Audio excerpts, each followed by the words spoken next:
yan, hello. Nandito na tayo uli sa ating ginawang battery. Papost ko yung video link para sa ating battery nung una ko siyang in-install. So ito ngayon, binuksan natin ngayon siya kasi plan ko siya palitan or ilagay sa battery case kasi naka-order ako sa overseas ng battery case. So ito yung active balancer, ito yung battery sa loob.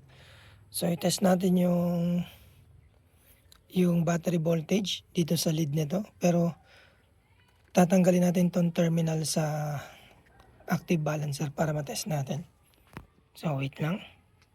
So yan, natanggal na natin. So i-test natin siya dito kung ilan yung kanyang voltage sa kanyang per cell. So kunin lang natin yung ating tester, saglit. Ito na yung ating tester. So i-test natin dito sa unang cell. Isang kamay lang ating gamit. Saglit. So first cell 3.33. Second cell 3. Hirap pa. Yan, 3.33 din. Third cell 3.33. Last cell hindi matusok. Yan, 3.33. So okay na okay ating cell. So bubuksan na natin. So ito, natanggalan natin yung ating brace na nag-hold sa ating battery. Ito yung ating palaman. So ito yung ating battery. Yan. Physically okay siya. Walang problema. So ito ay ilalagay natin sa ating casing. Babaklasin ko lang muna to. So yan, natanggal na natin yung ating battery connection sa ating car. So test uli natin yung ating battery rekta sa battery cell mismo. Yan. Kukunin natin yung ating tester. So ito yung ating unang cell 3.33, 3.33, third cell 3.33, and then last cell 3.33. So buhatin na natin to at ilagay sa ating casing. So ito na yung ating battery.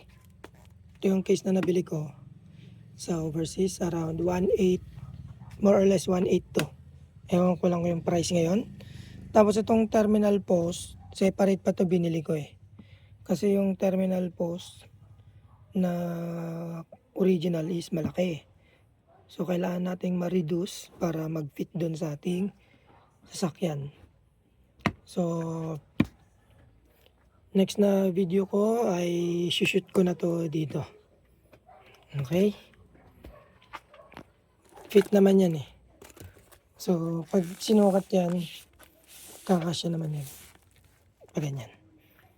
Pataob ko siyang ilalagay para yung BMS dito. So next video ko, nasalpak na para hindi umaba yung video. So hindi ako nakapag-video kanina kasi medyo nahihirapan ako. Yan, tinanggal ko yung frame niya para magkasya dito kasi tumatama siya. Saktuhan lang kasi siya dito. Kita ba? Saktuhan lang siya pag nilagay eh. So tinanggal ko yung frame.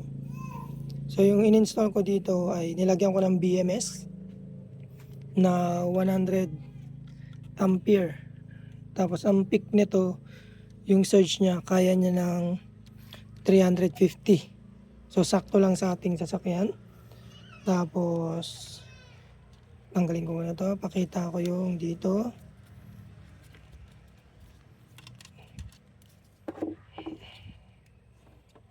Yan yung kanyang naging tsura. Baba natin yan. Nakalagay na pala to. So anyhow, sige, tanggalin na lang natin. Madali lang naman to eh. Hindi ako nakapag-video kanina eh.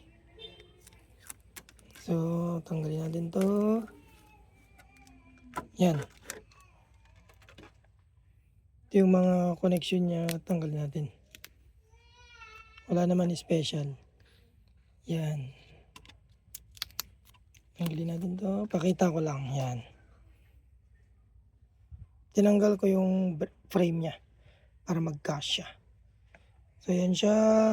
BMS. Tapos yung ating active balancer na ilalagay din. Ito yan. So, check natin uli yung ating voltage bago natin sara uli. Kasi nasara ko na siya actually, pero kailangan ko yung i-video para sa ating i-upload na video. So, yan siya. First cell. 3.5. Chinarge ko siya kasi tinap balance ko. So, 3.5 na yan lahat. 3. Yan, 3.5 second cell. Third cell. Top balance. Yan, 3.5. Nasa ito ay 3.5. So, okay na siya. Na-top balance ko na. Chinarge ko kasi siya para okay na okay. So, takpan na natin ulit. Tapos, pakita ko pag naka-shoot na siya. So, yan siya pag naka-shoot. Yan. So, bago ko higa, isikipan ko muna para sure ball na mahigpit. Ita-tighten ko muna. Kasi, ang hirap i-tighten pag hindi nakalagay dito. Pero para sure na walang loose connection, higpitan ko muna to habang nakatayo. Yan, kita nyo. Saktuan lang.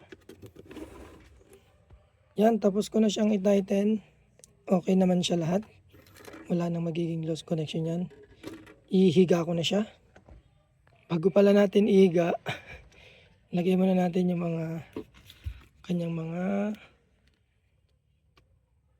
cover ng terminal. Yan. Yan. Special na yan. Thermal na foam. Tapos balik na natin itong ating epoxy board. Yan. So, pinapakita ko lang ulit. Nakakabit na to kanina eh. So, dinismantle lang natin for video purposes. Yan. Tape na dito. Tape lang. Yan. Tapos yung ating BMS ay nakapwesto dito. Video ko ulit pag nilagay ko na. So, yan na siya. Itong ating temperature sensor, lagay lang natin dito sa gitna para sa battery cell monitoring temperature. Tapos ito yung BMS, swak na swak siya. Tapos yung kable ng positive, may space pa. So dito, wala namang sumasabit.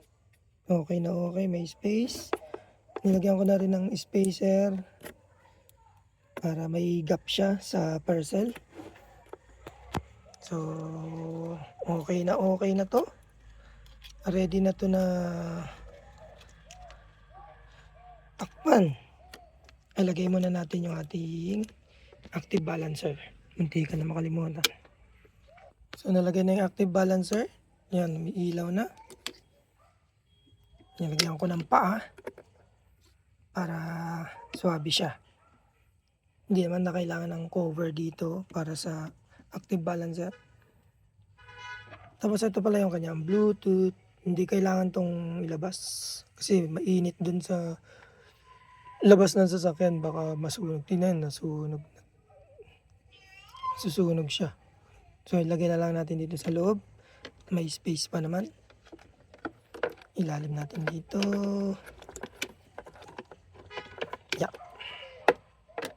Yan. So, ito yung connection niya. Yan. Okay na to. Itatakip na natin. Wala naman sigurong isabit. Takpan na natin.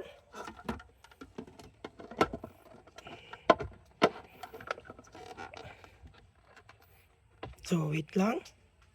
So, yun siya, nakatakip na. Wala naman sumasabit. Hirap lang kasing gawin ng isang kamay. So, yan siya. All goods. Yan. Takip. Yan. So, fix na lang natin. Then, kabit na natin sa ating car. I-record ko po muna pala yung connection ng ating battery sa ating mobile app. Check natin. So, ito na yung ating battery. Connect na natin. Yan. Tingnan natin yung kanyang status. So, yan ang kanyang minimum voltage. 3.509. Minimum 3.508. 3.511. 5 na naglalaro. So, yung cell difference niya, okay na okay. 0.001. Yan. Itong cycles na to, hindi ma-reset kasi second hand na nabili ko yung ating Dali BMS na 100Ah. Cell temperature, yan. T1, 29 degrees Celsius. So, ito yung ating battery string. String 1 to 4. String 1, 3.511. Number 2, 3.509. 3.509 for 3.509. So, yung charging niya, naka-on, discharge on. So, okay na okay.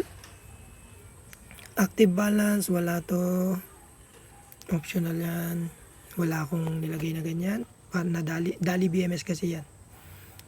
So, yung nilagay natin is active balancer na capacitor type. So, ito ang kanyang parameters. Check natin. Maglo-load pa to. Yan. 3.65 yung high voltage ng protection. 2.5 yung low protect. So, yung sum volt high protect yung 3.65 times 4, 14.6 yan. Tapos yung cell volt low protect, automatic yan, 10. So, yan. Charging over current. Protect 350 ampere.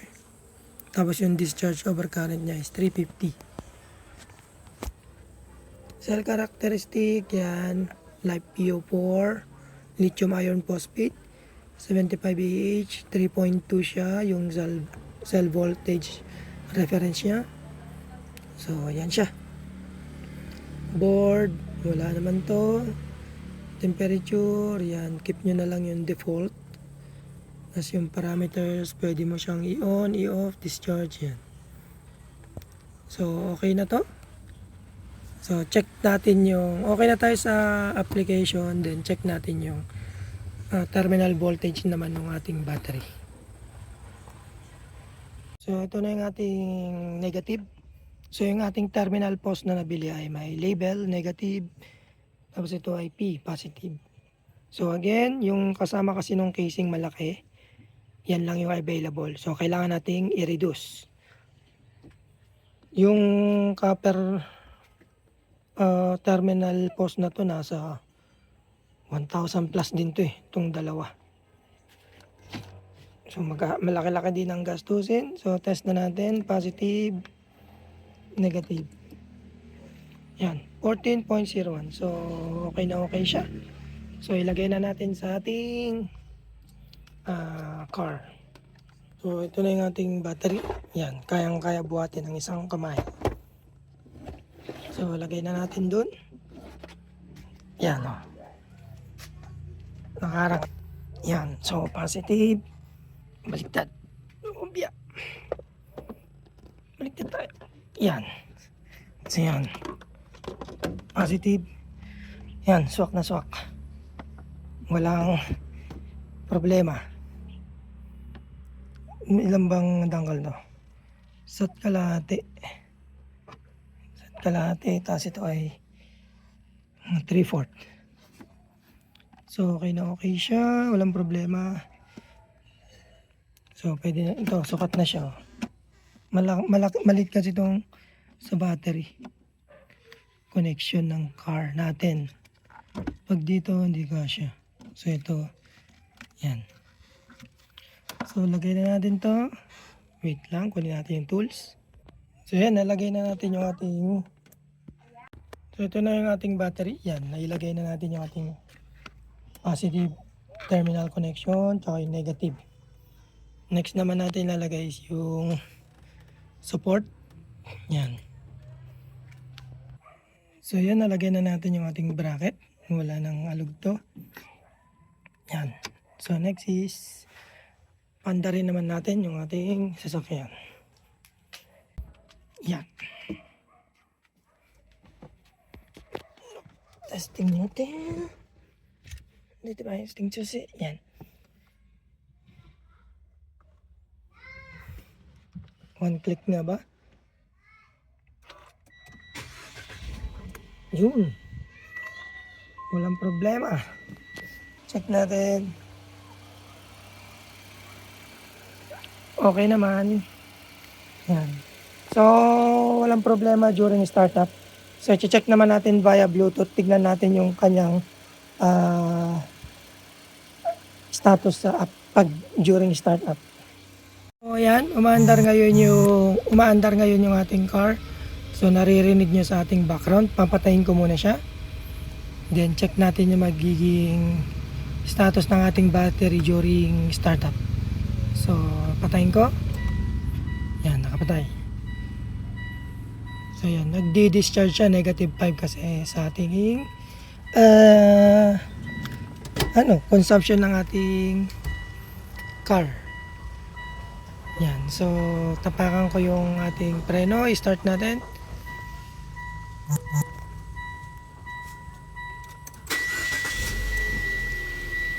Yung, walang problema. So, hindi natin nakita yung peak current. So, isa pa. Patay natin. Gusto ko makita yung peak current niya. Isa pa. 69.6. So, isa pa. Charging siya 21.8. So, pababa ng pababayan. So, patayin natin ulit. Then, start.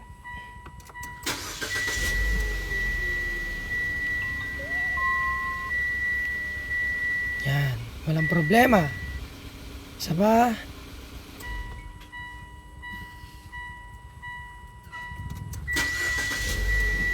So, walang problema ang ating battery na lithium na kinabit. So, dyan na nagtatapos ang ating video. Walang naging problema ang ating paglalagay ng battery sa casing. Yan. So, salamat sa panonood at nasayang ko muli ang inyong oras. Bye-bye!